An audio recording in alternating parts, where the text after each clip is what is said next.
When I was a musician playing in a band, I thought I was like a rock star. So I spent 8 years of my professional career all the time begging people to come. When we first did a public webinar on LinkedIn and we had like 2,000 people registered to come, that's when I realized that Mindstream was a big deal. What if you could build and sell a company to a tech giant in just 17 months without funding, a degree, or a business plan? Adam Biddlecombe did exactly that. From launching Mindstream, an AI newsletter in a garden shed, he scaled it to over 150,000 subscribers and sold it to HubSpot in under a year and a half. Being a successful musician was my dream. My dream was ripped away from me from COVID-19. It almost gave me an opportunity to get out. And then I jumped into my first job. That next period of 3 years was very difficult for me. I went for a walk and I called my friend Matt Village and I told him, come around to my house, start a business. And I said, we're going to do this newsletter thing. You write it, I'll work out everything else and let's go. 2-3 hours, we'd started. Everything was ready to go. That was our runway. We'd achieved the goal of can we quit our jobs? Today, he leads brand strategy at Mindstream and shares his journey with an audience of over 200,000 followers on LinkedIn. In this episode, we explore how Adam turned a simple idea into a thriving business and how he's helping others navigate the intersection of AI, media, and entrepreneurship. I have been a failure for 10 years and a success for 2. You have to choose your regrets. Every decision that you make, if you do one of the things, there's always a regret that you didn't do the other. When you make a decision in life, you have to choose the regret that you can live with.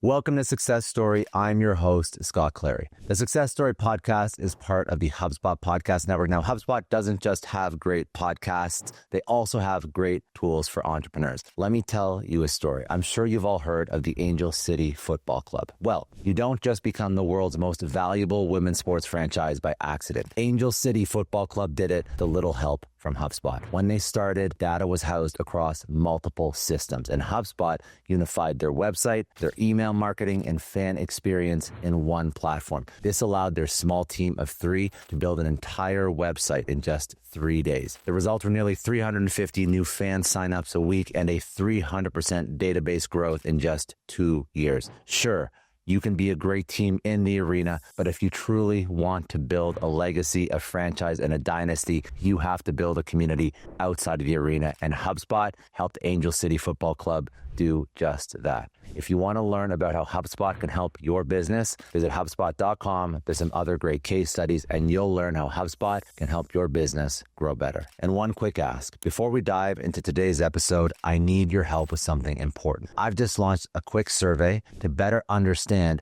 what you guys want from the show. And your feedback is going to directly shape our upcoming content. It's only going to take a few minutes of your time, and I made it super easy to find. Just head over to scottdclary.com/survey. And as a thank you for helping me out, I'm giving away a free gift card to one lucky respondent chosen at random once we hit 100 responses. So not only will your feedback help make this show even better, you might score something cool just for sharing your thought. I really appreciate your help with this one.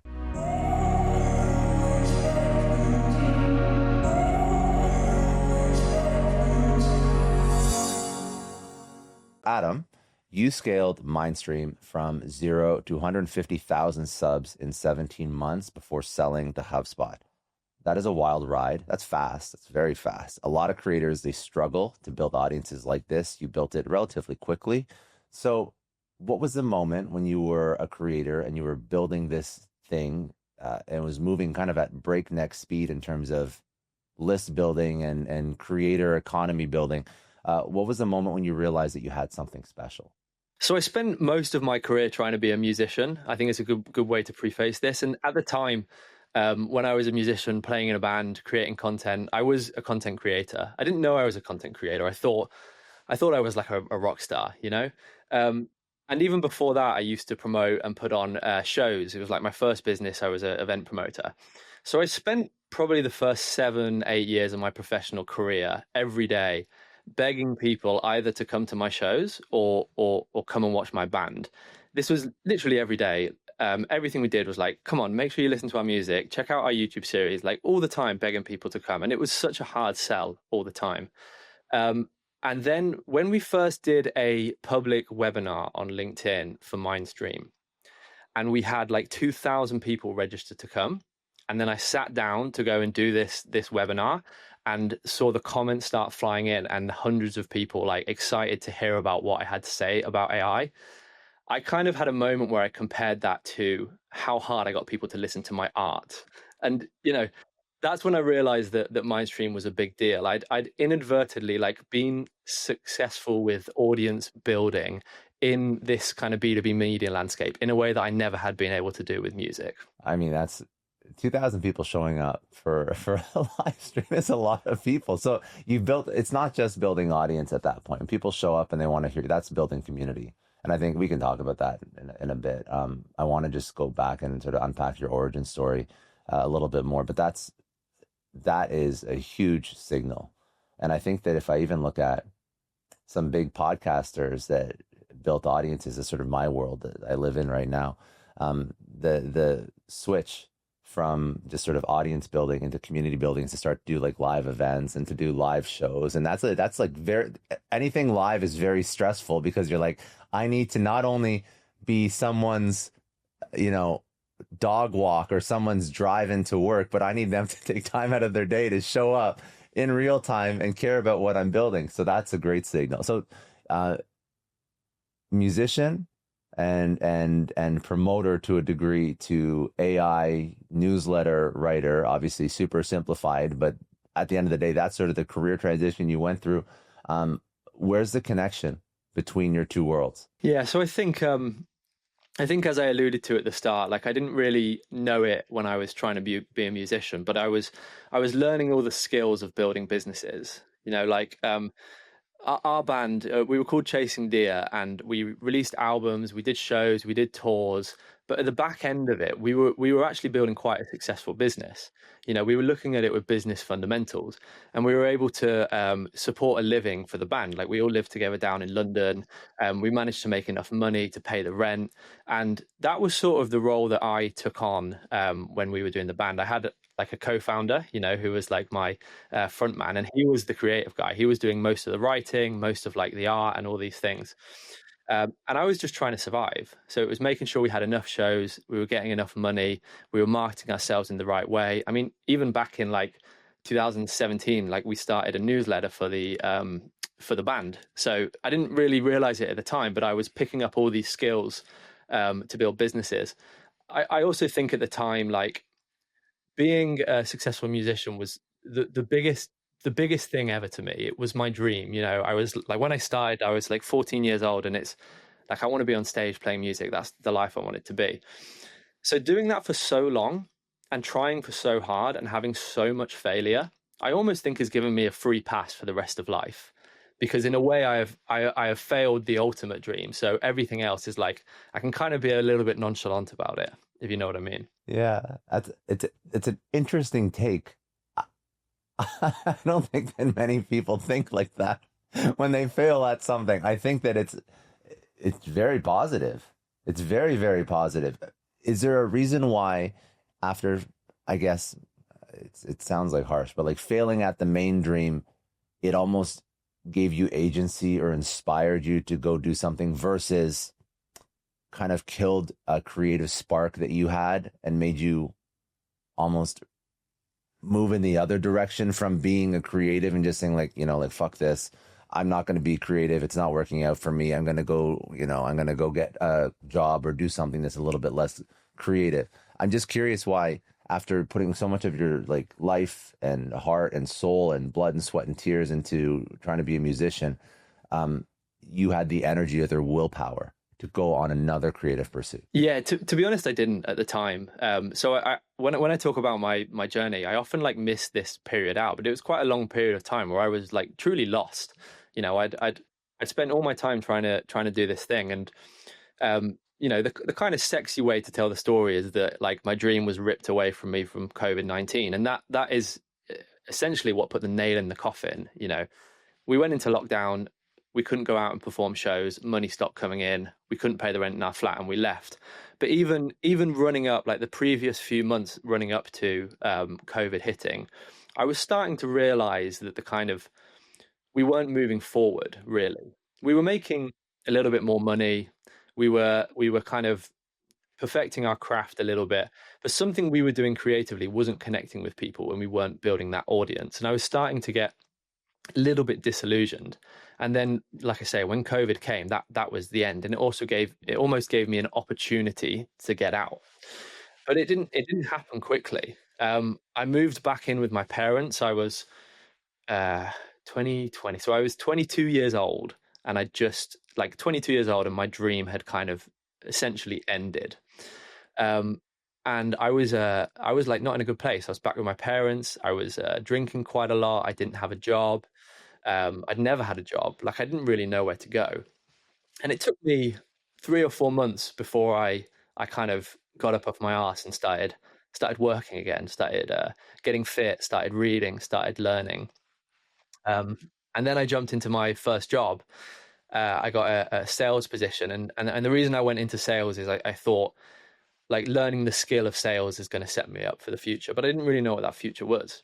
And I worked for 3 years in 3 different sales jobs before I started Mindstream. So that period of coming back from London, sitting down into COVID-19 like life where I wasn't doing anything, that next period of 3 years was very difficult for me. It took me a long time to kind of really have the energy to go again and go and do something super creative. Yeah, it's interesting because COVID was it's always you have to be careful how you say this, but COVID for you technically was a blessing because that's what eventually put the nail in the coffin that allowed you to sort of go through this really difficult, kind of shitty transition period, but ultimately come out on the other side and build something successful. But it's interesting because for creatives, for people that are kind of in the world that we're in, you're writing, I'm podcasting. Before that, you were creating art, creating music. I never know when to tell a creative that they should keep iterating and pivoting and trying to refine the product versus, to quote Kevin O'Leary, take it behind the barn and shoot it. And COVID forced you to do that. Like COVID forced you to shut it down. So what's your feedback for any kind of creative? Because I don't consider music or writing or podcasting or even influencer on social, I all consider them creative. They're just creators trying to figure out how to build audience, how to have their message resonate. When is it something you should iterate through and test new ideas versus when is it something that you should shut down if global pandemic doesn't force you? Yeah, I think it's very difficult when you're in the moment, and especially when we talk about creative. Normally, when someone's doing a creative venture, it's a very, very passionate, emotional thing for them. I think you need to kind of get out of the day-to-day a little bit, and there's ways to do that. You can look at like meditation, you can look at journaling, you can look at all these strategies, but you need to break yourself out of execution, because you can kind of optimize anything to infinity. And I think sometimes when you're stuck in the weeds, that is the solution. Like take podcasting for example. If you have someone who's not got a successful podcast, they could be saying, oh, it's because of like I'm using the wrong camera or the wrong microphone, or I'm not iterating in the right way, or I need to have different guests and all of these things. And you can do that forever. But if you were able to kind of take yourself out of the weeds and really, really step back and look at data over a long period of time, and really kind of, I think you have to decide on like what the key metrics are for you. And I think that's different for every person. For me in the band, it was like, how many people are becoming super fans? And that was always the metric for it. The person who would book the show ticket as soon as you announced, they would buy the new CD as soon as it was launched, they would buy all of your merchandise, they would tag you on their socials. Like these were the super fans. And when I realized that for us, like we weren't getting more and more of them over time, that was the one metric that made me realize that we weren't actually progressing. Does that mean like that? I was going to ask, like from a creative content perspective, does that mean that like the music's not good, or you're not good marketers? Like, what's the thing that would create more music super fan? I've never been in a band. Yeah. I play music, but I've never tried to build an audience around it. Yeah. So what's the metric? So I think our problem with Chasing Deer is that we tried to please everybody. And part of the reason we did this is we were originals band writing music, going on tour, like trying to sell our music. But the way we made most of our money was doing corporate events, weddings, parties, and playing covers. So we had always had this strange like mix between do we how we promote ourselves and like, oh, we probably shouldn't say like this thing in our song lyric on the original side, just in case someone wanted to book us for their corporate event or whatever. That's where the money was coming in. So there was always this balance. That could be one of the root causes. Another root cause is like in our mission statement, we always used to say we're kind of fun. This is what we are. We're just like a fun party band, and everyone who comes to our gig is just going to have a great time. But I almost think that's too broad. Like most musicians have a statement. Like they have really quirky character types, or they are anti-establishment, or they're pro this, or they're anti that. Like they have something that they can really like live and die on, and that is going to attract that type of person. We were almost trying to do like Coldplay, Coldplay 20 years down the line, not Coldplay from day one. And if you look at that in a business sense, it's like we didn't niche down. That's really, I think that's probably one of the hardest lessons that I've had to learn. And I see a lot of creators screw this up because what they do, myself included, is they'll look at like the big influencer that's kind of doing the same thing that they are. And they're like, oh, I want to be the, the Tim Ferriss, Joe Rogan, Diary of a CEO podcast, or I want to be the, whatever, Gary Vee of social media, or pick a influencer that somebody looks up to. And those people are at this point so famous, they can afford to be a little bit of a generalist in their content, and they can afford to interview, all these different people or post all these different ideas on their social. But a lot of them started so niche down, and people forget that. People forget that Gary Vee started with wine.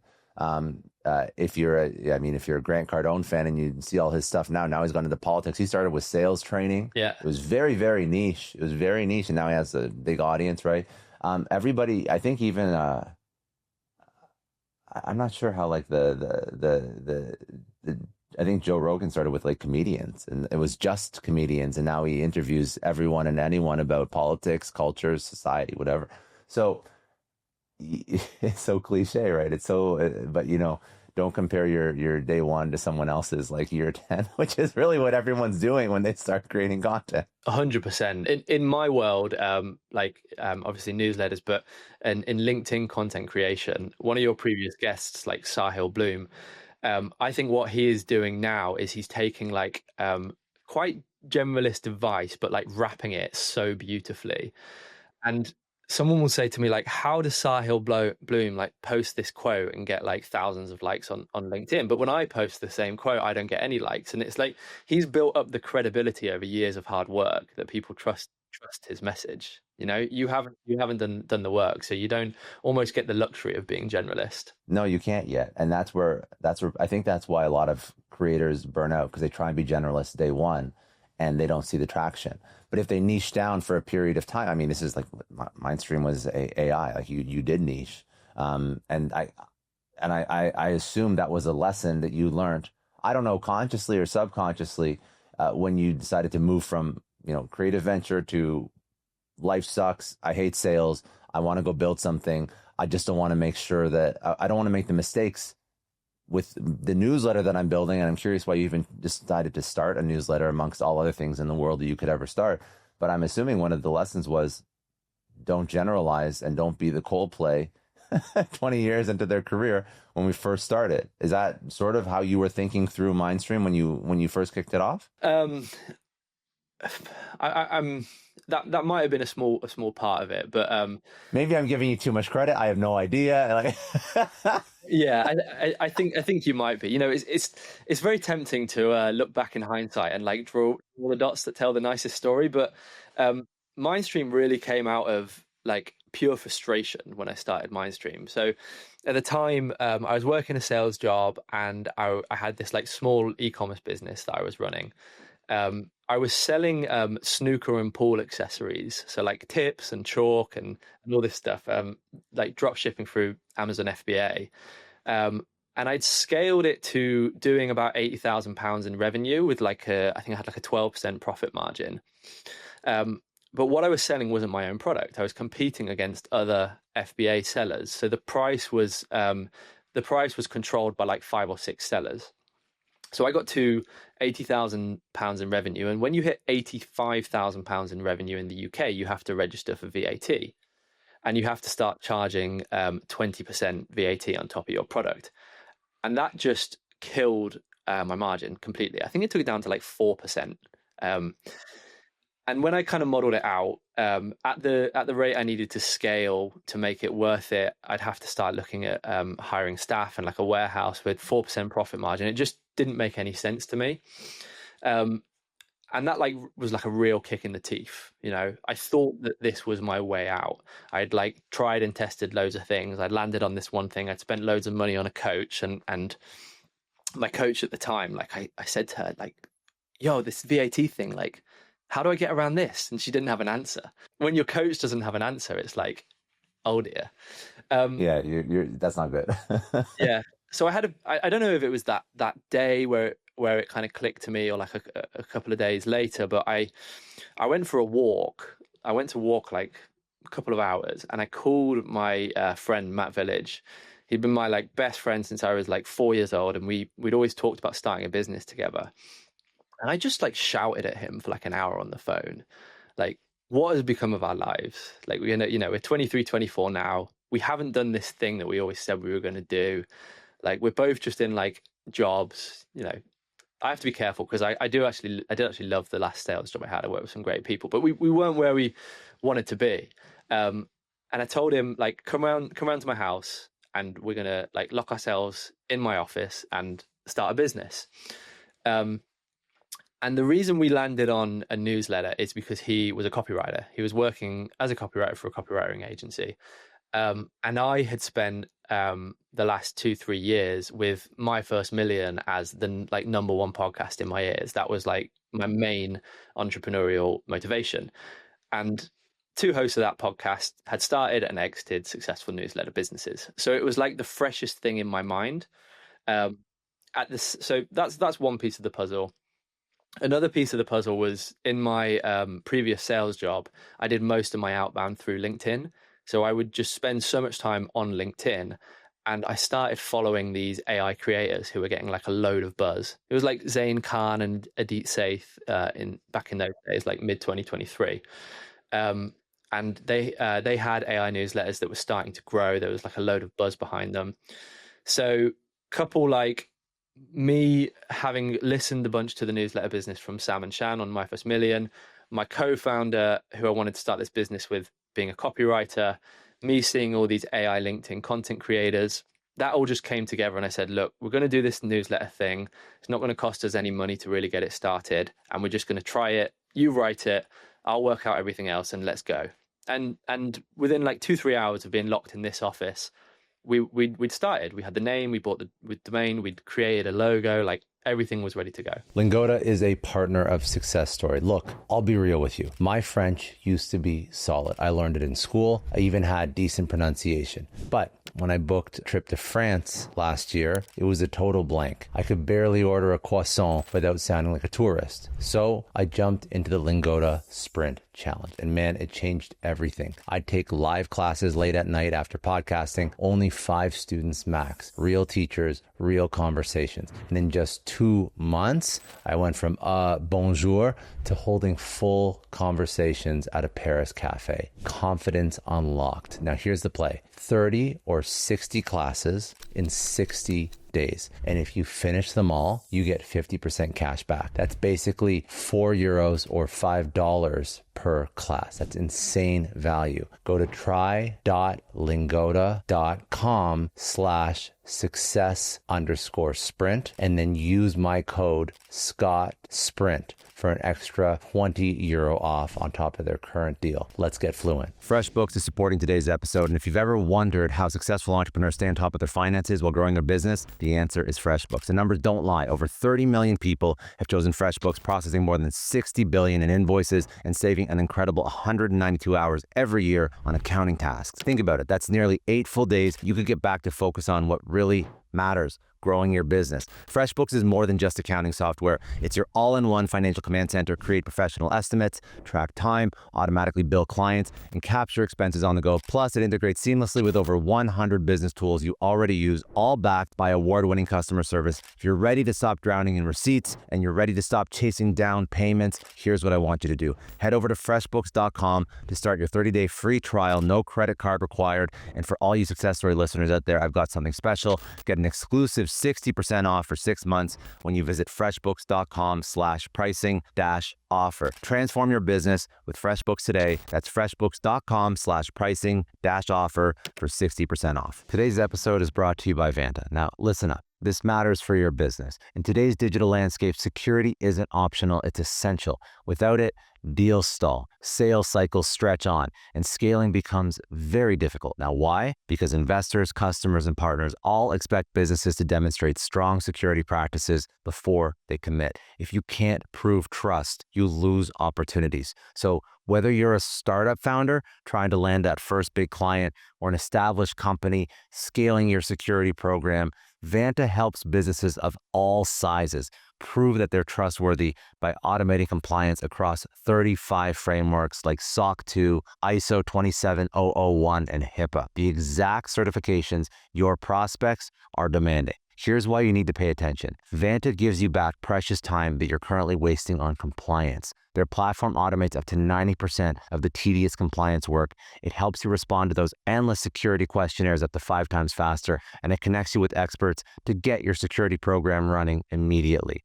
The results speak for themselves. A recent IDC report found that Vanta customers achieve over $535,000 per year in benefits, and the platform pays for itself in just 3 months. So you're going to join over 10,000 global companies like Atlassian, Cora, and Factory who use Vanta to manage risk and prove security in real time. And don't miss this. For a limited time only, my listeners can get $1,000 off Vanta. That's real money back in your pocket. Visit vanta.com/Scott right now before this offer expires. That is VANTA.com/Scott. What were the, outside of lessons that you learned from like My First Million and obviously, Sam built The Hustle, Sean built Milk Road. So 2 great examples there. And I think they speak about them a lot, some strategies, how to grow, scale. And I actually think it's a really interesting business model.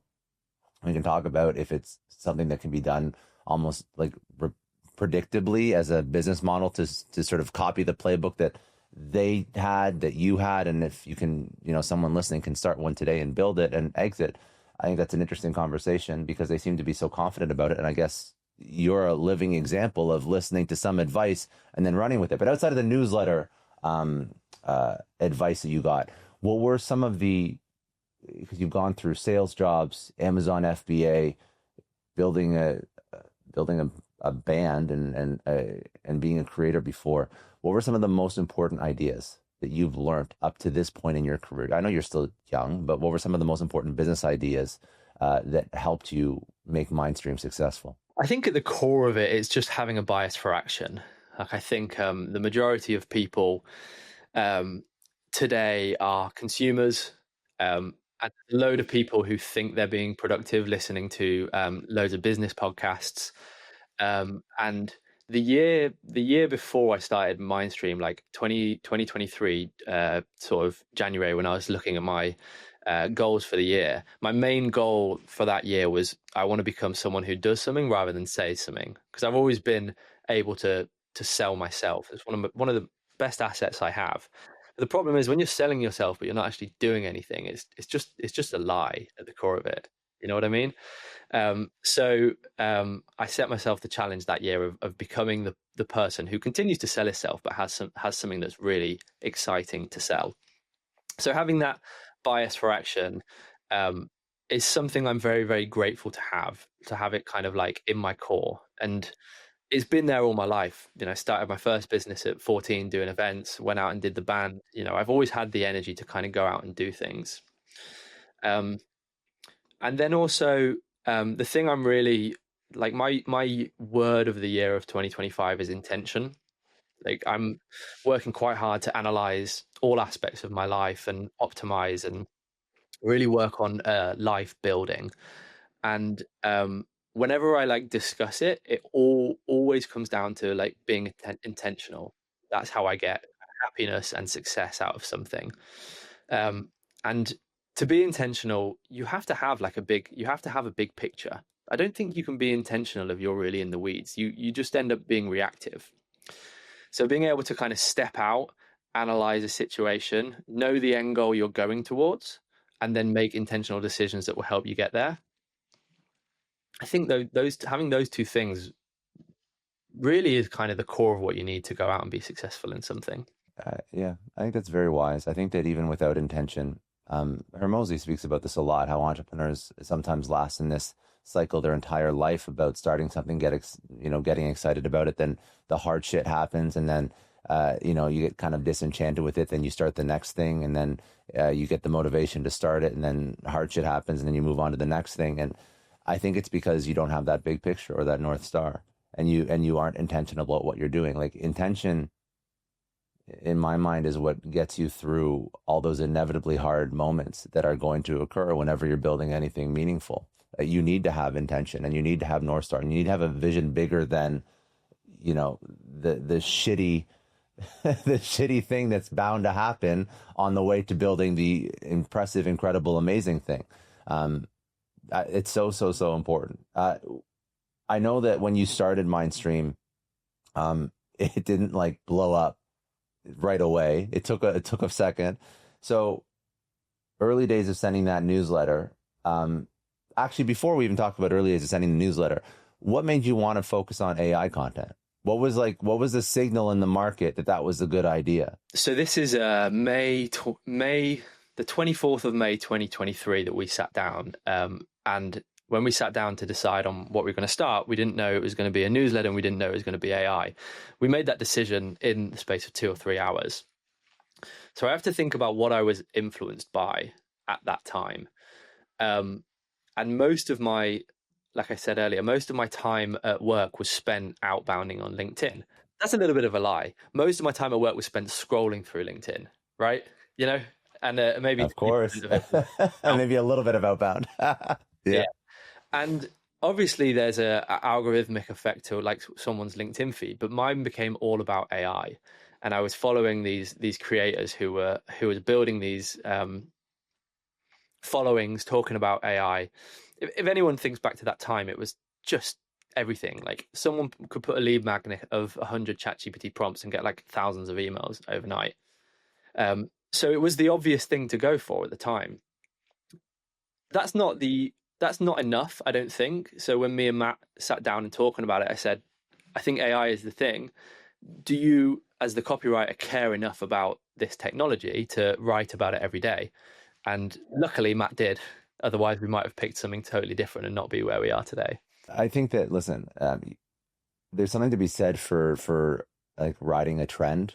I think it's smart, but the trends are also busy. So that means that there was probably a whole bunch of other people writing AI newsletters. So I think that just jumping on like a bandwagon trend, it sounds compelling and it sounds like a great idea, but then you realize that everybody's doing it. So you still have to differentiate somehow. It's not like it's easy. Do you think that if you had chosen to write about anything else, you would have been as successful as fast? Definitely not. You mentioned about the competition. Even when we sat down to start Mindstream, I remember looking at it, and there were more than 1,000 AI newsletters on Beehive. Like, on our day one, there was more than 1,000. It's ridiculous. I think a reason for that is Shan Puri had said 6 months before, someone needs to go and do the hustle for AI. So I was late. Like, we were late. Superhuman, The Rundown already had, I think, 500,000 subscribers. So we were so late. There was big players in the game, and there were hundreds and hundreds of smaller players in the game. So in those very early days, when we kind of analyzed the market, what we realized is that most of the newsletters were quite smartly using AI technology to just consolidate what's going on. They were doing like a pretty good job of curating all of the buzz, and there was so much buzz, and then using AI to write these newsletters, and they were just basically saying, like, here's what happened. That was it. And they were all formatted in the same way, because they were all being built on Beehive, which had this like, amazing way of building these newsletters. So they all kind of look the same. What we had was with Matt was like a real copywriter, like a real experienced copywriter who knew how to connect with people, who knew how to, have a journalistic angle to something. And from day one, what we tried to do is not just report on the biggest AI news, but the AI news that we thought was really interesting, and then to give an opinion on that news. So it's not just here's what happened, it's here's what happened, and this is what it might mean for you, this is what it means for X, this is what it means for Y. And that's how we differentiated from day one. Yeah, smart. Just you make it to include a human component into it, not just aggregating. And also, we signed off every newsletter with written by humans. That was like our little tag at the end. In this time when everyone was like using AI to write copy in the early days and it was all rubbish, we were written by humans. So this brings me back to the sort of the point I was alluding to before. When you first started, you did not get the traction that you were looking for. I think that from what I understood, you were sending this newsletter to 30, 40 people a day. Your dad was reading it, like really, really early startup shit, right? Like not like immediately you get 1,000 subs. So, how long did you go through this period of just trying to figure it out? What kept you motivated? What made you think, you know what, even though it's not picking up, we're definitely on the right track? Because just to, frame it, whatever, a couple hundred or 1,000 AI newsletters, there's some with 500,000 subs. You've never built a newsletter business before. You realize that it's a sort of kind of like a crowded, competitive space. You're not getting traction. There's some people throw in the towel very quickly. I think that if you look at like even stats for podcasters, if you've done more than 10 podcasts, I'm pretty sure it's something ridiculous. Like you're in the top 1% of podcasters just by releasing 10 plus episodes. So what made you continue? So we had pretty humble goals at the start. We both invested £500 to get it started, and that runway like gave us, I think, a few months just in terms of like the small SaaS costs we had at the start. And our goal was, can we both quit our jobs before the end of the year? And this was May. So in 6 months' time, can we replace our sales and copywriting jobs? And we weren't earning a lot of money here in the UK at the time. So it was just about these tiny building blocks. And my day used to be wake up at 6 a.m., go to the gym, come home, write a piece of content for LinkedIn. Like Matt was writing the newsletter, I was trying to build a following on LinkedIn to generate subscribers. I'd then schedule that piece of content, go to work and do my sales job. I would then run home for my lunch break, like a 5-10 minute walk from my house. So I would literally run home, get on my laptop and engage on LinkedIn around the time of the post. As you'll know, like creating content on LinkedIn, like engagement is pretty key. So I'd literally be sat on LinkedIn, like writing comments to all these people, replying to comments on my post. Then I'd run back to the office, finish my job, come home at the end of the day and spend another couple of hours on LinkedIn. And when you're like that focused on essentially things that don't scale, it was like DMing people, asking them to join the newsletter. It was posting this content, commenting on all these people's posts. You can get like obsessed with the small wins. I got 1,000 impressions on the post for the first time. I've just hit 1,000 followers on LinkedIn. And that was probably the first 6 or 7 weeks. And we probably got like 1,000 subscribers from LinkedIn. Then at that point, Beehive did this like promotion where they were offering like they'd match your match your investment into their Boosts program, which is like a paid cross collaboration across newsletters. So we then dropped in 2,500, which was the maximum. So we got $5,000 of Boost credits and started paying for subscribers that way. So suddenly we were having like 2,000, 3,000 subscribers. And at that point, we made some money. Someone wanted to advertise in the newsletter, and they also paid me to post about their content on LinkedIn. I think it was like $200-300 for our first sponsor.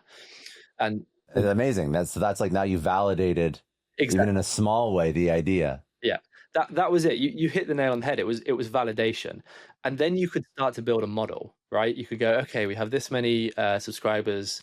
We charged at this CPM. I charged at this CPM for my LinkedIn, and you can just model it out from there.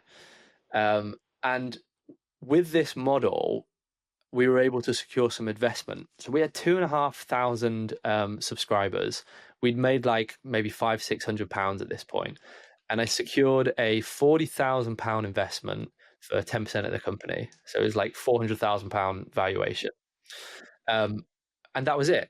That was our runway. We'd achieved the goal of can we quit our jobs? Three. What? So, oh, go ahead. Sorry. 3 months in this was. So it was launched in May, and then September, October, we got this deal over the line. Do you feel that more creators, when they start, because most creators, they start creating because they're passionate about a topic.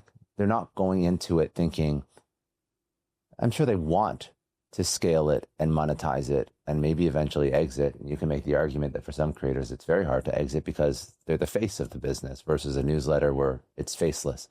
But do you think that it's healthy for creators to go into it in the same way that you did? Do you think that that would lead to a more successful outcome for the majority of creators, writers, YouTubers, podcasters to go in thinking, okay, I love the creative pursuit, but how do I apply a business mind to this and monetize it and quit my job or secure investment as quick as possible? Because candidly, I know a lot of creators and they all go into it thinking, I want to make money, but I've never seen somebody be so purposeful. Not many creators take an investment, a $40,000 investment, 10%, $400,000 valuation in the first couple months.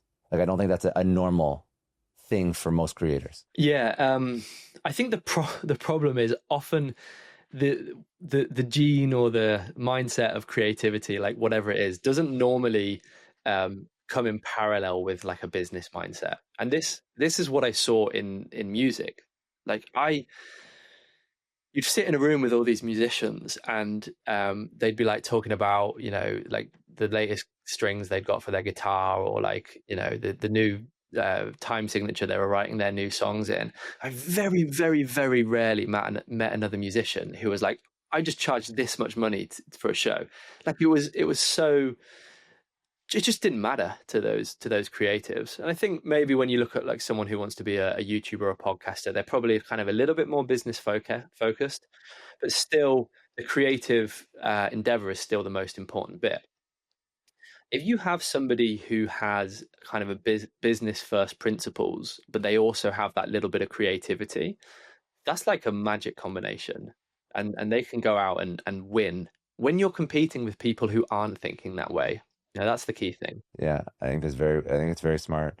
So let's talk about scaling the newsletter. So, I mean, you just mentioned sort of one strategy that worked well. Obviously, I think that you'll agree with me. Like, before we talk about any scaling strategies, you have to make sure that the product, like the newsletter itself, is good. I mean, you can talk about all the scaling strategies in the world and running paid and doing, swaps. If the quality of the content's garbage, first of all, it's going to be a huge waste of money, but you're just attracting people to garbage. So like the quality of the product has to be incredible.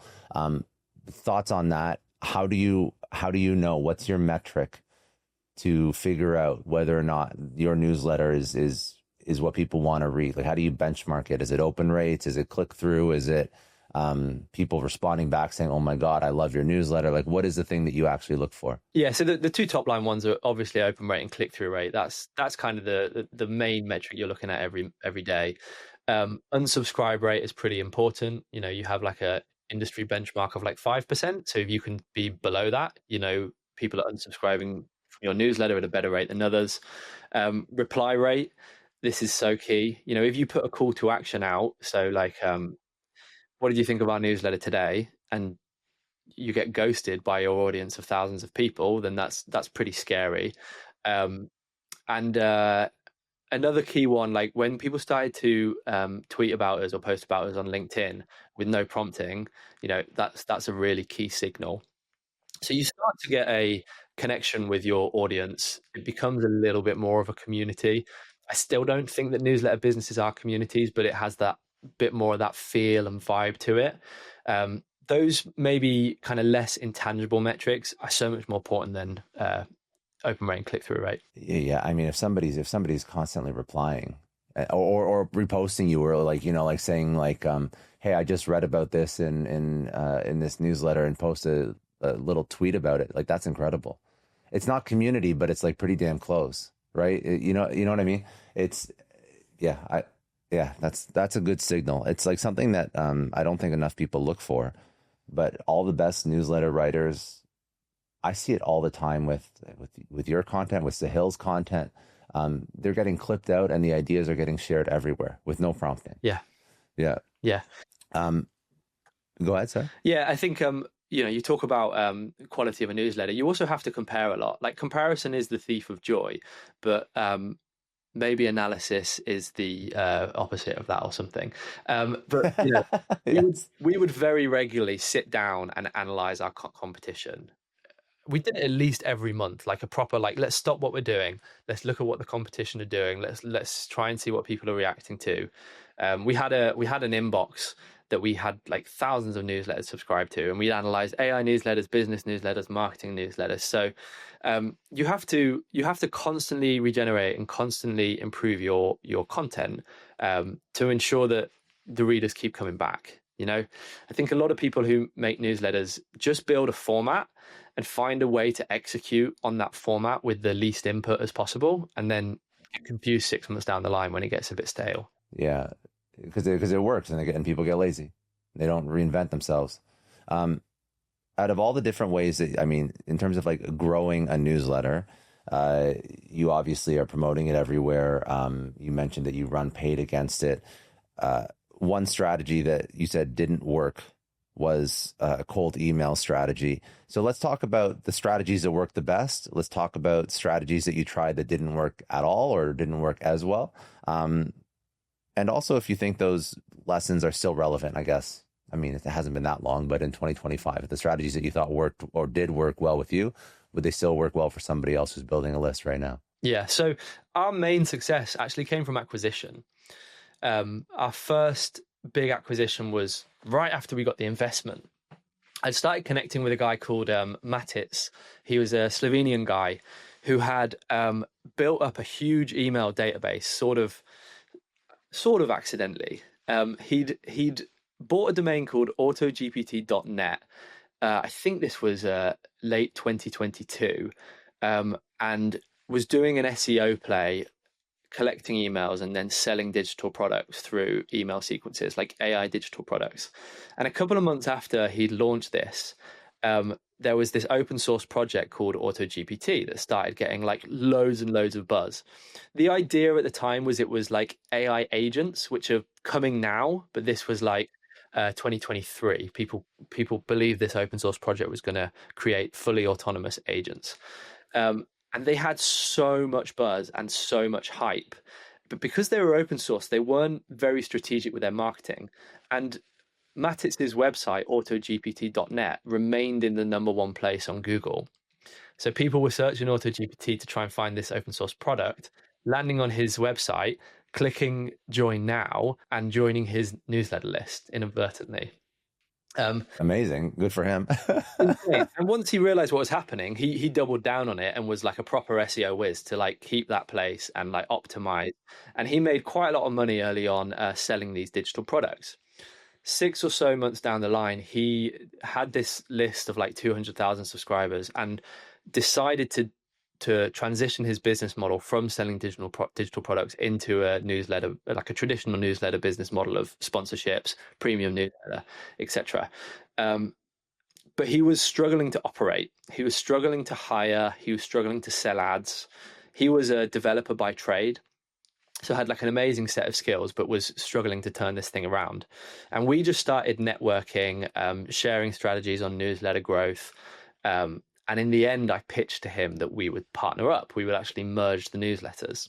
So at the time, we had 15,000 subscribers. He had close to 200,000.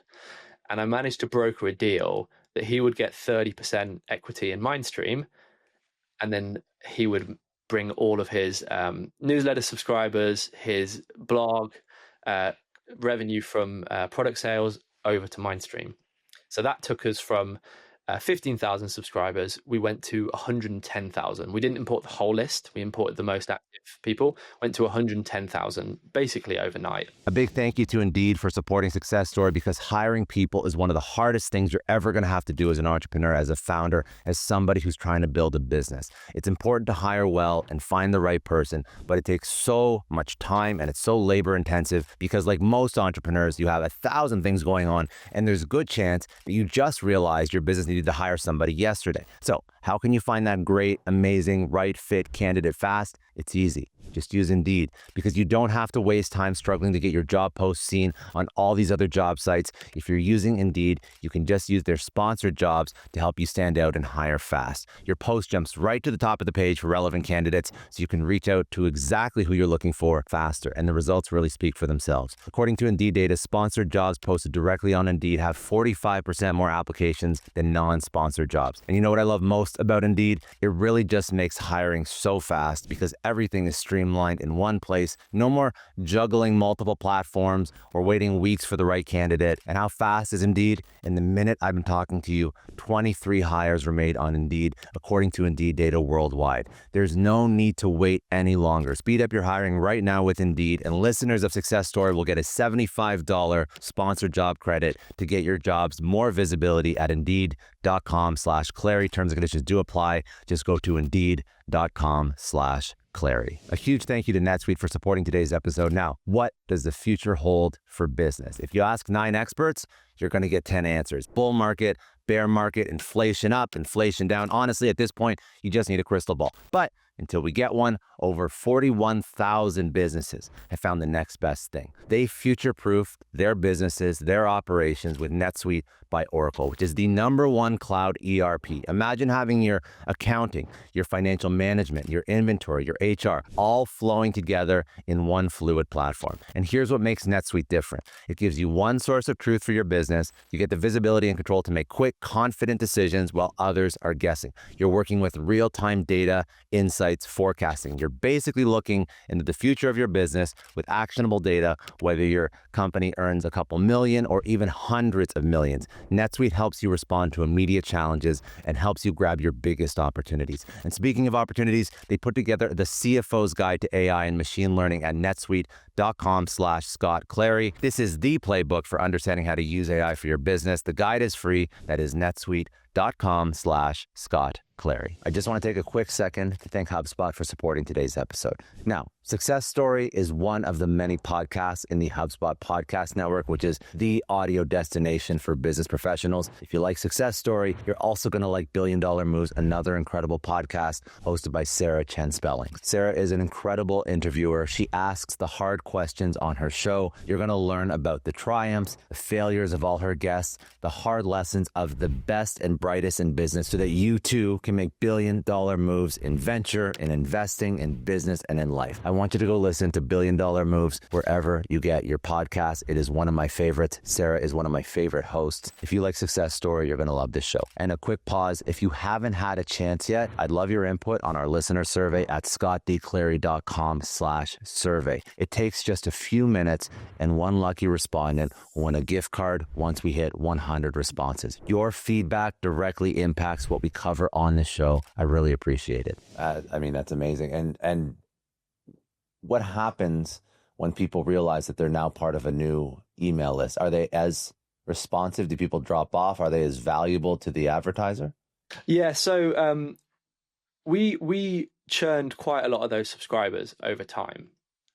And the subscribers that came through this process of thinking they were joining this open source project and then getting this newsletter, they were never like the highest quality of subscriber. We'd get like 25% open rate from them and 1 to 2% click rate. They weren't amazing subscribers, but the quantity of them was so high, and we were still bringing in like 3,000 to 5,000 subscribers every month from this blog.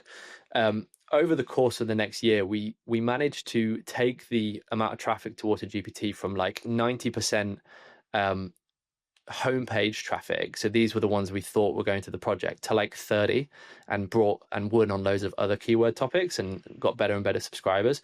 But at the time when we had these new 100,000 subscribers, the engagement of the list did drop quite a bit. But even so, this gave us an opportunity to really start making some money, to go and sell some ad slots. When we had 10, 15,000 subscribers, we were struggling to negotiate deals with bigger advertisers because they didn't, even though they'd got good results from Mindstream, it was too little of a fish for them to bother even making a PO, So suddenly when we had 100, 110, 115,000 subscribers, I was able to secure deals with companies like Guide, Taplio, who had a bunch of advertising money to spend. We started, HubSpot started advertising with us not long after. We were able to get enough money coming in the door to go and execute paid strategies that would start to replace these subscribers. And we had quite a lot of churn, but we were recycling and improving the quality of the list. And now, our open rate now is like 46, 47%, whereas at this time a year ago, just after the acquisition, we were sitting like 27, 28%. Oh, amazing. So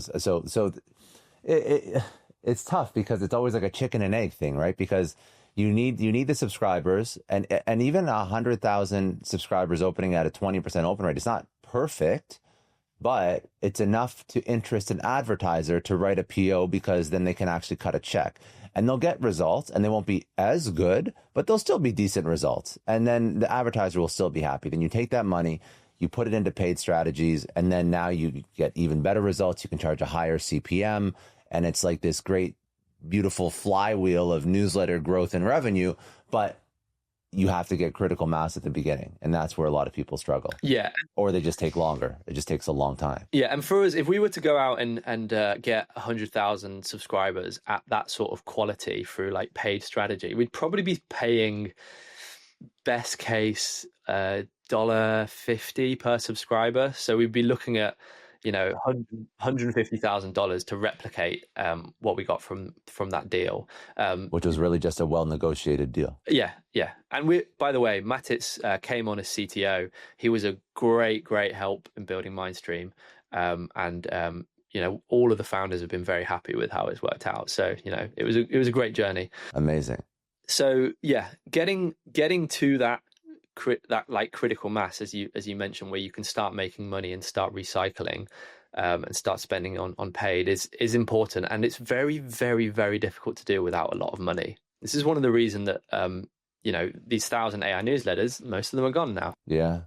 I mean, not a lot of people have 150, 200 grand to build a list, right? Not even if you do have money, you don't put 150, 200 grand into building a list because you don't even know what the results are going to be. Like that's for everybody. It doesn't matter if you have a business. I've never seen somebody who's running, has had an exit, is running a successful cash flowing business from day one, put like 200 grand into building an email list. That's a significant investment for anybody when they don't know the result, right? That's scary. That's really smart. Very, very smart. Out of all now, for paid, that was the other strategy. You said about $1.50 per subscriber. Just talk to me about how, assuming that somebody has some money to spend on their newsletter, how should they do this properly? Like, where should they spend the money so that they get that result and not $3-4 per subscriber? Yeah, so you can get $1.50 to $2 per subscriber with paid co-reg pretty easily. So Spark Loop and Beehive boosts. I think there's something inside Substack that does it as well, but those are the areas that we played in. Now, these subscribers are good for a couple of reasons. One is that they are generally upscribed. So somebody is subscribing to your newsletter, and you say, "I recommend you also subscribe to Mindstream," and then that subscriber has the option to go and do that. So they are a newsletter consumer first and foremost. So they're used to the format. The other thing that's good about Sparkloop and Beehive is they have software that analyzes the metrics of these subscribers. So you can only pay for engaged subscribers. So you can kind of promise you can be sure that you're going to get engaged subscribers. The one problem with Sparkloop and Boost though is, as you know, like in your email inbox, you've probably got 3 or 4 newsletters that you read religiously. You've probably got hundreds that you kind of 5 every day. I don't think it's possible for anybody to have 10, 20 newsletters that they read regularly, or 10, 20 podcasts. So when you are getting subscribers through this strategy, they're probably subscribing to 4 newsletters at the same time. And your newsletter isn't even the one that they wanted to subscribe to in the first place. So you've got to do a really, really, really good job of turning that subscriber from someone who thought your newsletter sounded interesting and joined to somebody who is really, truly engaged and is going to go and spend money with the advertisers that you recommend, or is going to convert into a paid subscriber.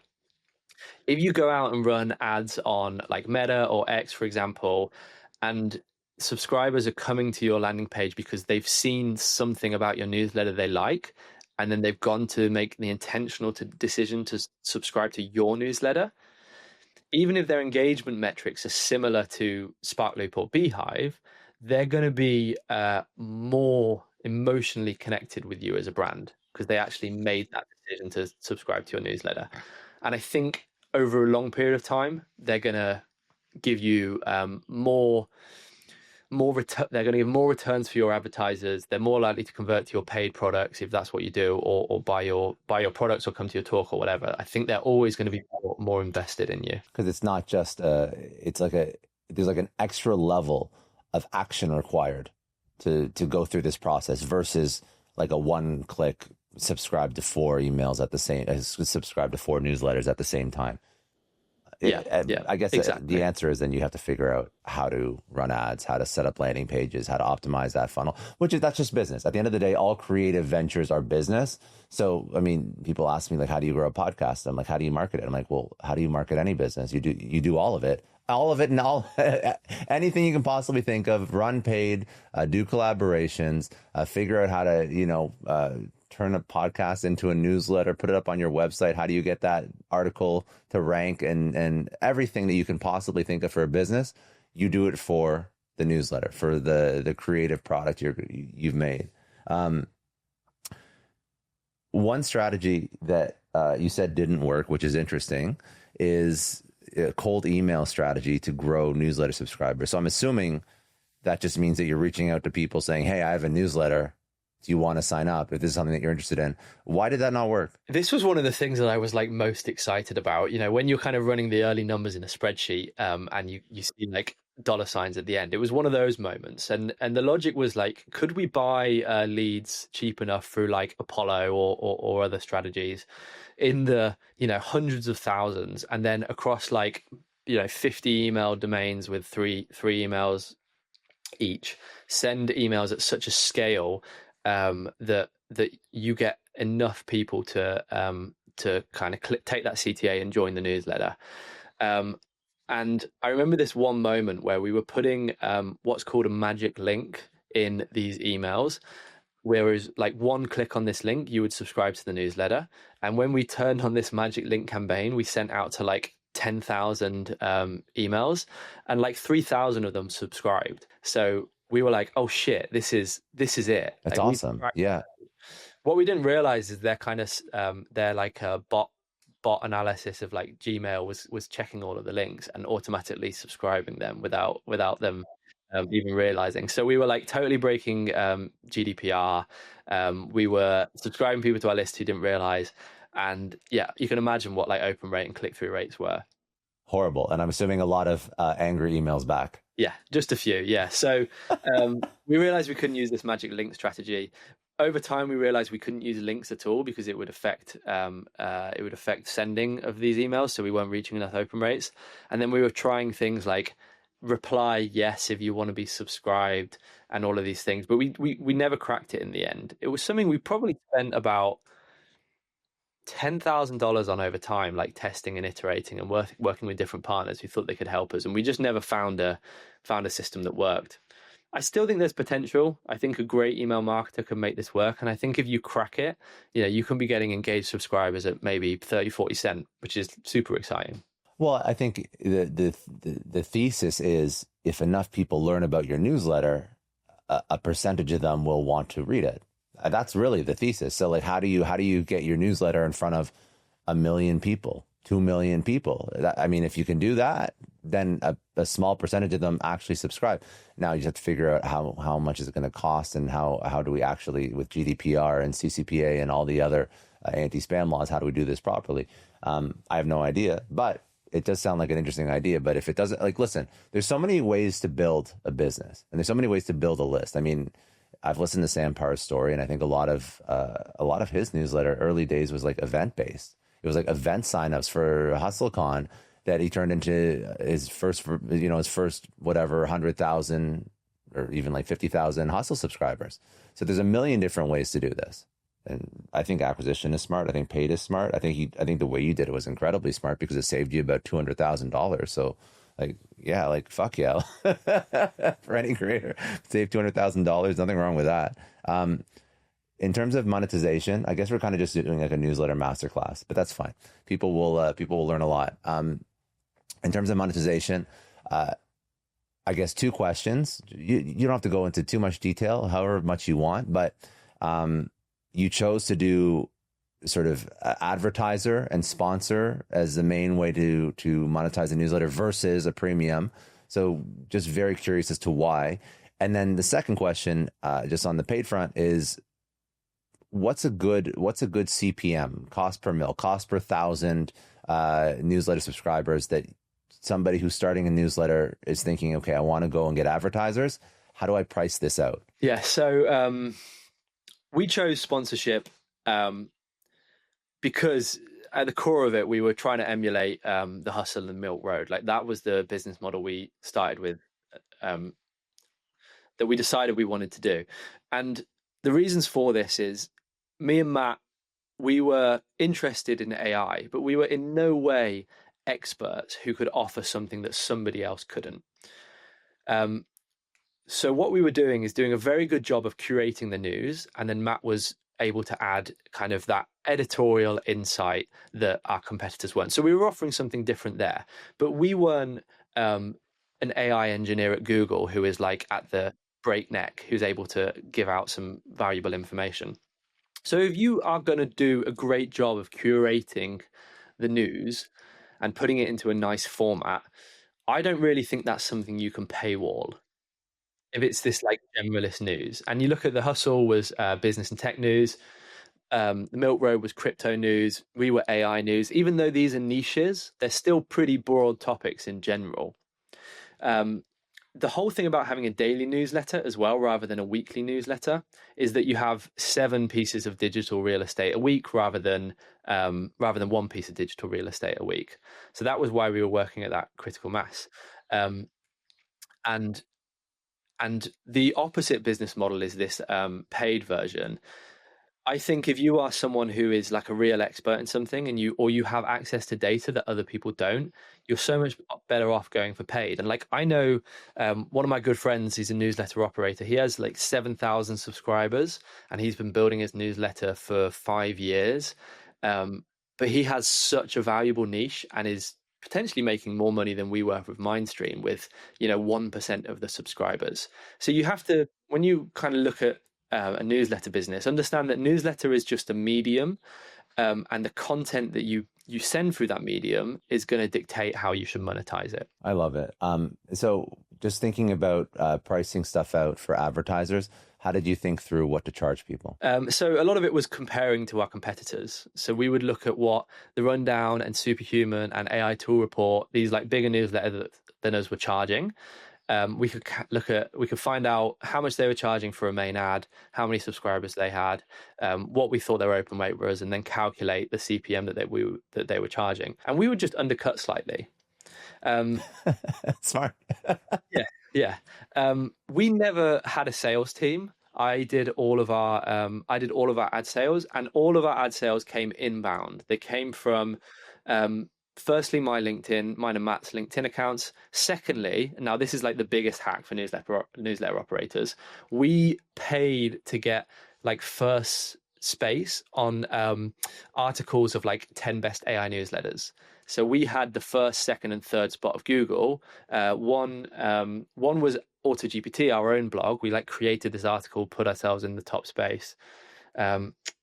I can't remember the name of the others for the life of me, but Forbes was one of them. We didn't pay for Forbes. We managed to get on Forbes, but we were kind of top spot on Google if you were searching for advertise on AI newsletters. So we had all this inbound, and I was managing the sales. And the way we kept long-term customers is pricing at a position that just made so much sense for them. And when I was like scaling it and when I was looking at operationalizing, my rationale was, let's get kind of a little bit less revenue than we could, but then not have to hire a sales person and a customer success people and churn through advertisers at like a quick rate. That's very smart, because just the energy in it. So like what you did is you actually kept you slightly reduced margins, your top line and your profit margins, but then you didn't add overhead. So that actually ended up working out. It balanced itself out, I'm assuming. That's very smart. Yeah.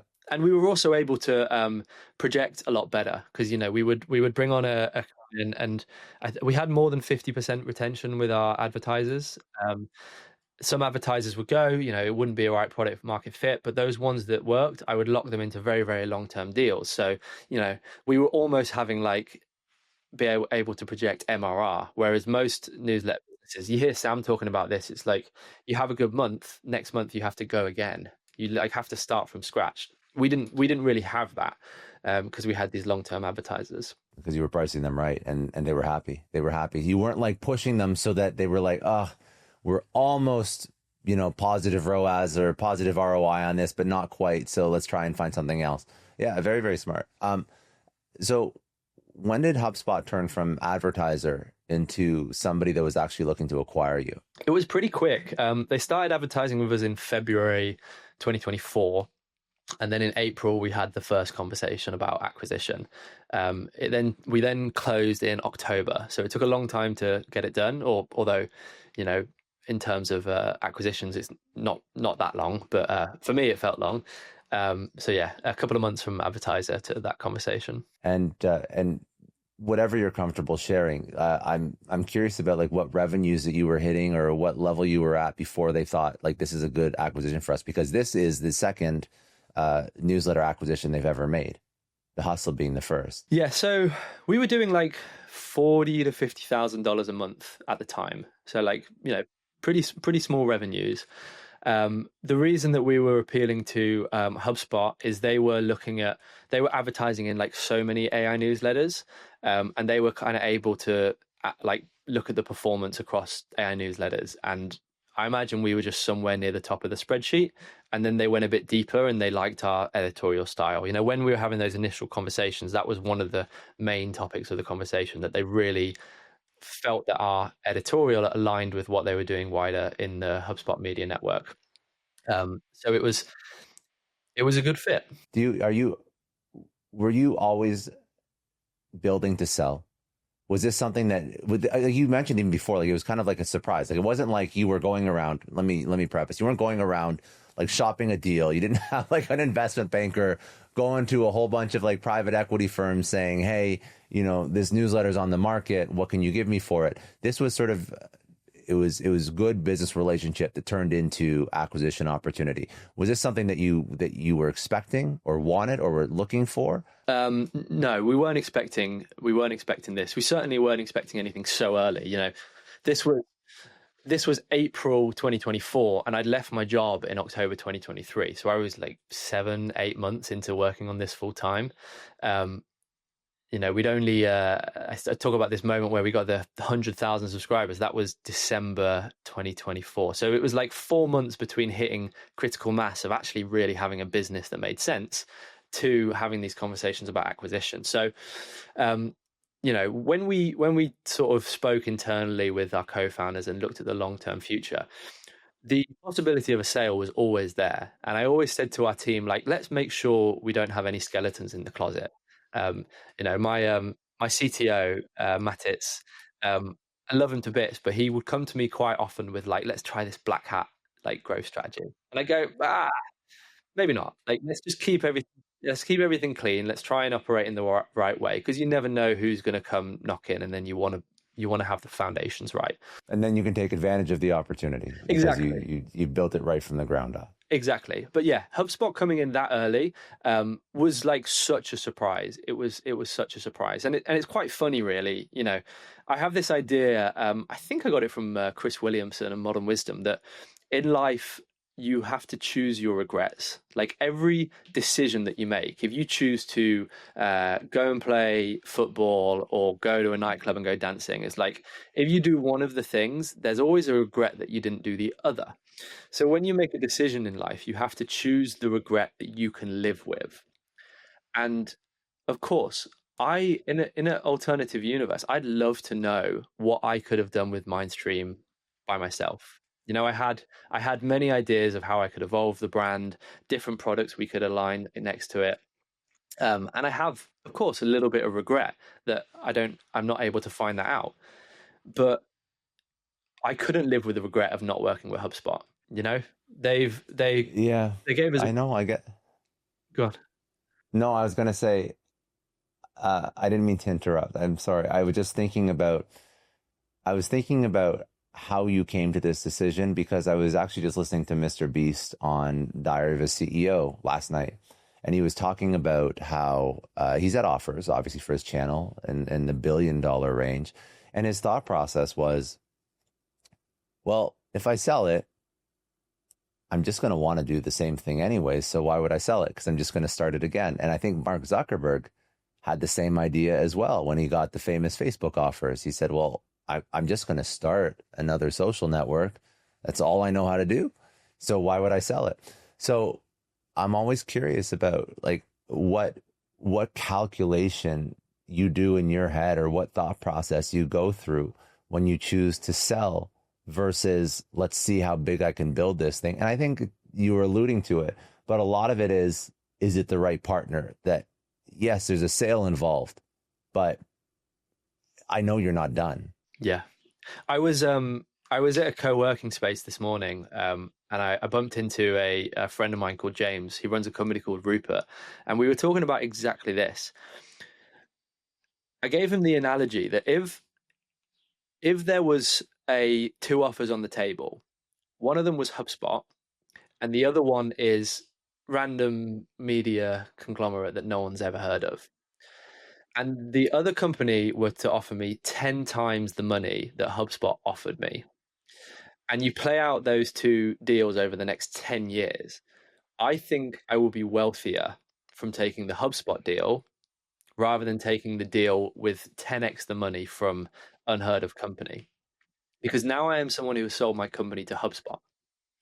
And that's going to open, and already is opening, hundreds of doors to me. And the way I can build out my personal brand, working alongside HubSpot and always being the co-founder of Mindstream. And I know at HubSpot, we're going to make Mindstream something incredible. That story is worth almost more than the money. Yeah, I believe that. I mean, I've seen what they've done with Sam and Sean and My First Million. And I mean, it's one of the largest business podcasts in the world. Mm-hmm.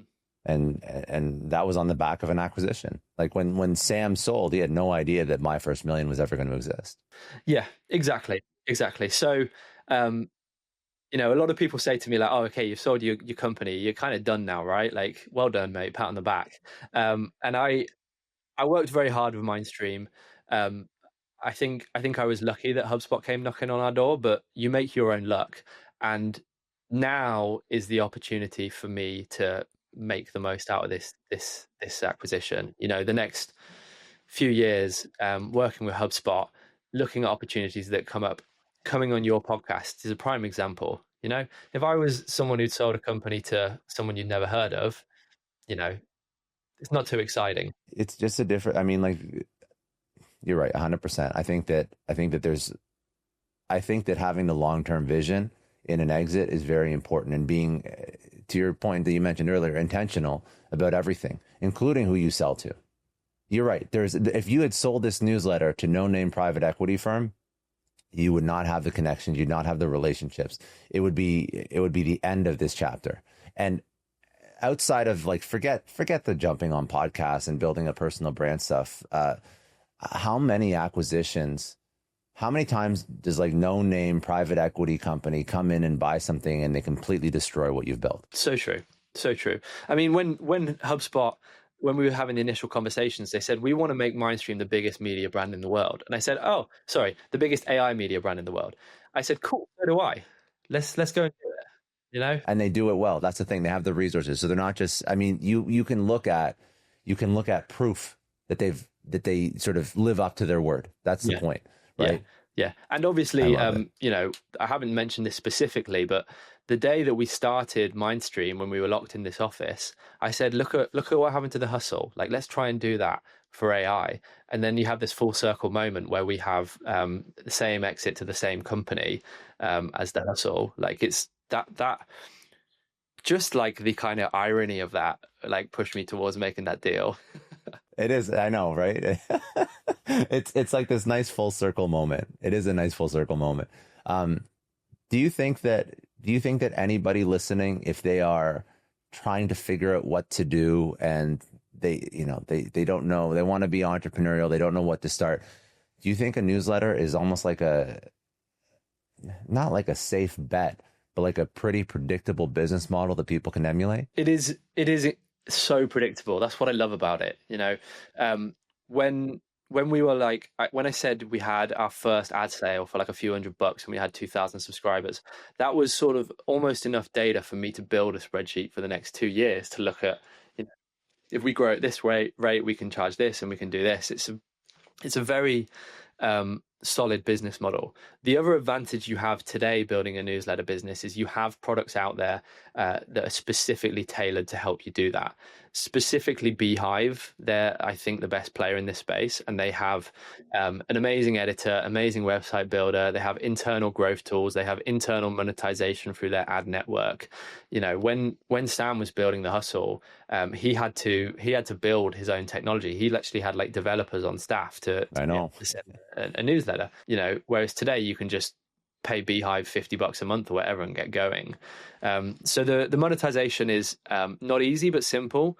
The execution is not easy but simple.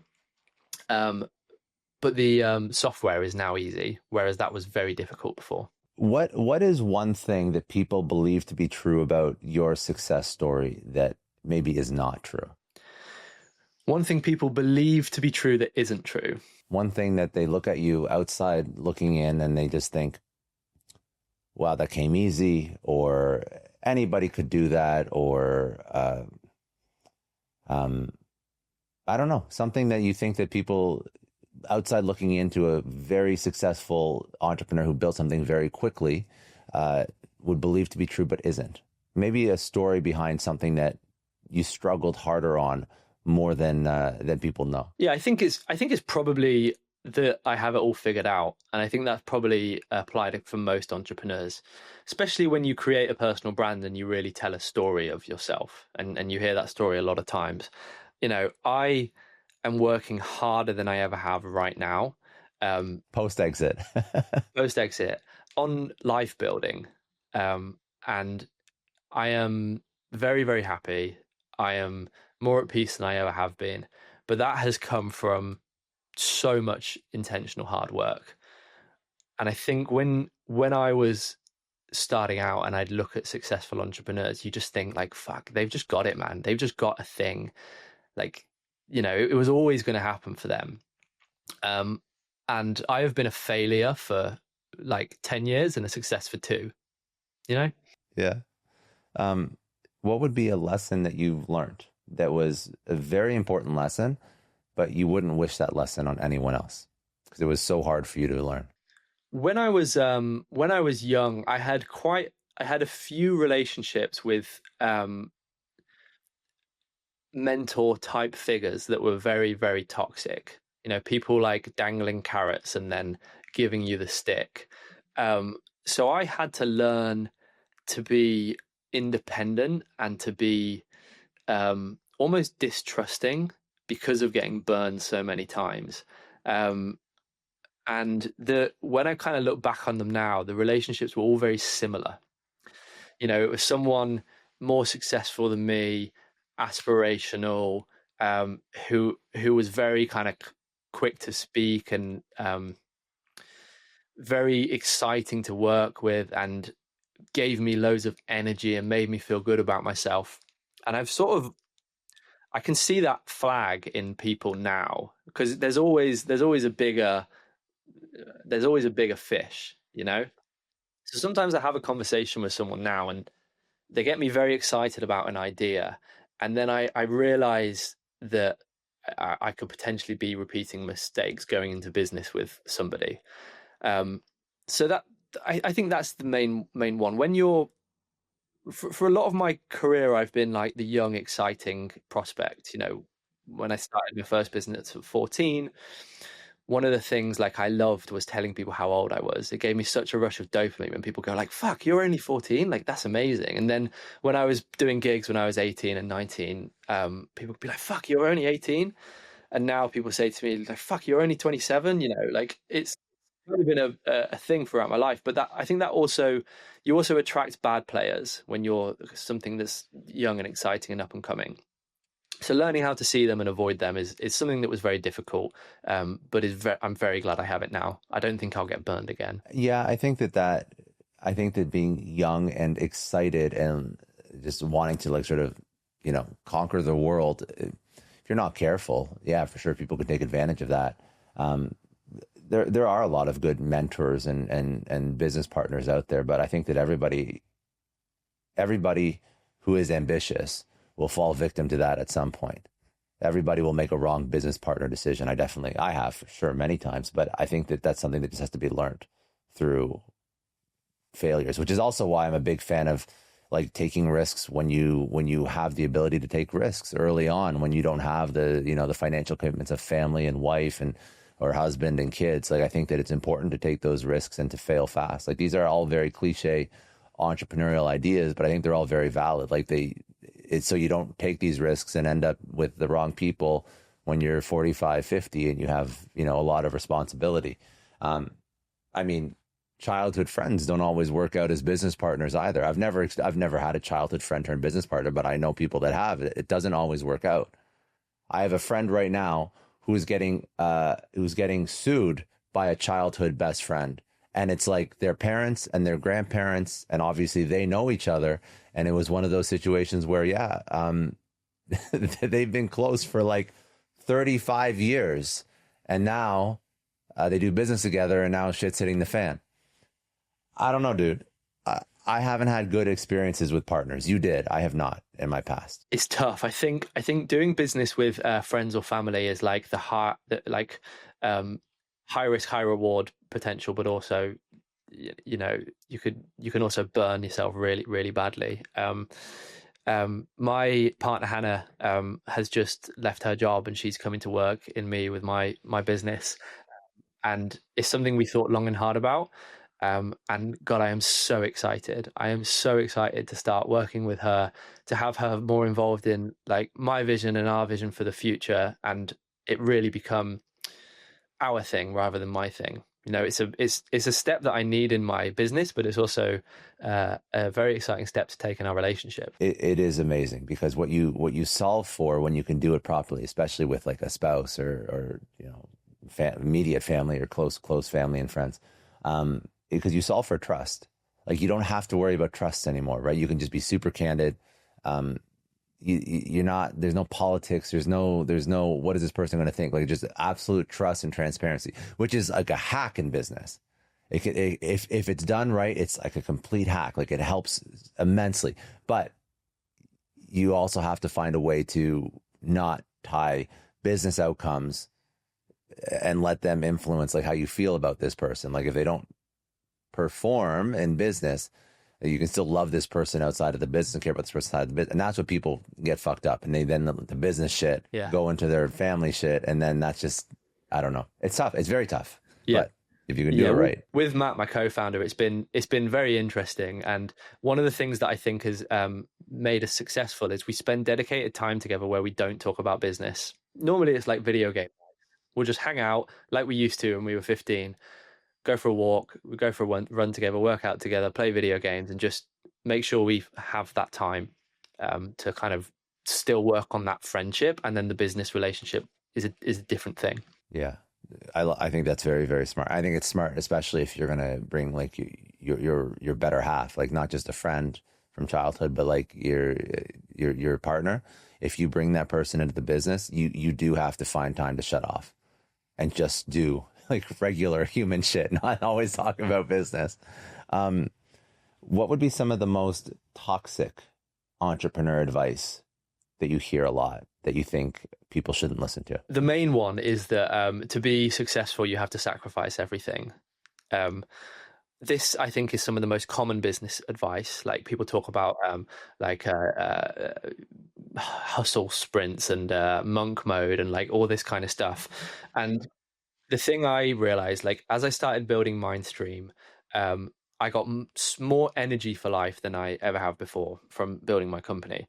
And I was able to apply that energy into building my company, but also into all other aspects of my life. So I am now fitter than I have ever been. I have a better relationship with my partner than I ever have. I have better relationships with my family. My mental health is better. Like I have been able to kind of progress horizontally across all the verticals of my life. And I genuinely think this is true of most entrepreneurs. Like generally when you see someone be successful, they start to also get in shape and they start to also prioritize other things. Some don't, but I think they use this trope as an excuse. The one place I think it applies in terms of sacrificing everything is if you're trying to become the best in the world at something. If you're trying to become the best in the world at a sport, you're trying to compete in the Olympics, or you're trying to be the best in the world at entrepreneurship, then you have to sacrifice. But if you're trying to just be a damn good entrepreneur, you can build in other parts of your life too, and you should. I agree with that completely. I think that a couple ideas. I think that first of all, seasons do exist. So there can be seasons of non-balance. I think that's okay for a period of time, but I think that the issue is when you don't migrate from one season to another and you keep that non-balance and then you let all the other parts of your life deteriorate. That's not, in my mind, success. Also, people don't actually need to make as much money as they think they do. And you do not have to be like an exit that makes you a few $1,000,000. I mean, that is a lot of money for a lot of people. You don't need $100 million, $500 million exit to be happy. So I think that also when you look at your, entrepreneur heroes that you look up to, I think you're benchmarking against the wrong goals for most people. Most people do not, I've been ripped on for saying this before. And I'm like, most people don't want to be Elon. Most people don't want to be a billionaire. I know billionaires. I'm sure you do too. Like they're not all happy people. Like some of them are old and working very hard still. Yeah. And the life they have is not a life that most people would want. Forget about the work, the stress, the lawsuits, the press. Like, it's not fun. Like, I think that's why. First of all, I think most entrepreneurs, I think, are to a degree neurodivergent just by taking the risk and doing this shit. But I think that billionaires, there's a whole other level of neurodivergence, drive, something that is not applicable or wanted by most people. I agree 100%. When I didn't have any money and I was trying to build businesses, like 100% of the content I consumed was how to make money. Now I have a little bit of money. I'd probably say like 60% of the content I consume is how to build a life, And I think like it genuinely excites me more than anything else. And me and my partner are like so aligned. We have X amount of money coming in every month and we have X amount of money invested, and we sit down and we're so intentional with how we inflate our lifestyle. And we have inflated our lifestyle a lot, but all in ways that are really important to us. Travel, health, food, not like too many material objects, some, but we're very, very intentional with our spending, with our life building. And in a couple of weeks' time, we're moving to a part of the country we want to live in. We're spending more and more time traveling. We're spending more time on date nights, more money on date nights. And you can build like a pretty amazing life with a bit of money. And that is the thing that really excites me. Yeah. And that's what I think most people should optimize for. I think that would, like, listen, maybe they won't build it in 17 months. But if they start now, I mean, if you put 5 to 7 years of concerted effort towards building an audience, that is life changing. And again, at the end of the day, only one thing really needs to work, and then you're set up financially so that you can make smart decisions that actually fulfill you, as opposed to reactive, stressed out financial decisions about where you work, where you spend your time, what you know. I think that's one of the most important ideas.